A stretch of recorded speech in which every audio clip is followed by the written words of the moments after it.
naggawa ko ng bukel-bukel juice para sa ating mga chicken. True. Tawag pala dyan ay paminta juice. Dinurog ko ng mabuti para ilagay dito sa may galon. At iyan, isinalin ko na. Hinati ko pala itong isang paketeng paminta. True. Sakto sa mga ohaw na mga chicken. At tamang-tama kasi kumakain pa lang sila. Medyo marami pala itong pamintang nilagay ko ngayon para sure. True.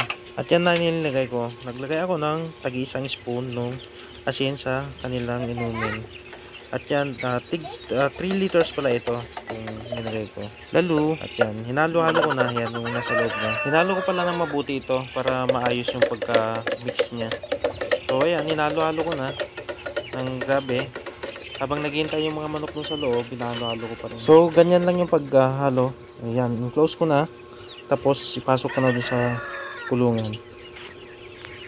So ayan, excited na silang makatikim niyan yung bukel-bukel juice. True lalo. So yan, nilalapitan na nila. Pero yung mga iba nagtatanong kung ano kaya. Hindi ko na pala nilagyan to ng maligamgam na tubig. True. Kasi medyo mainit din yung paminta. Hot din siya. Parang kes. So ito na pala sila.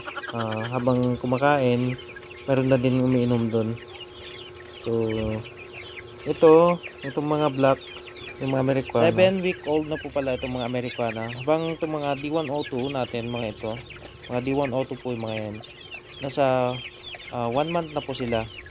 Itong mga red bird, nasa 7 weeks old na po sila.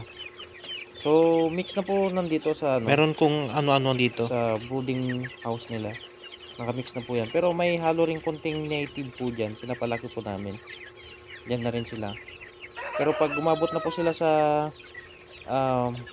nasa 4 months na po, isi-separate na po namin yung mga native, yung mga lalaki, mga backlay, yun, isi-separate na po namin. Ito, red bird. So, mga green eagle po mga yun. Ito yung mga Americana. So, ayan sila. Enjoy sila sa kinakain nila, sa juice nila. So, ayan. Marami pang na-pure juice kung ano yan. So, thank you kay Bigayan. God bless po.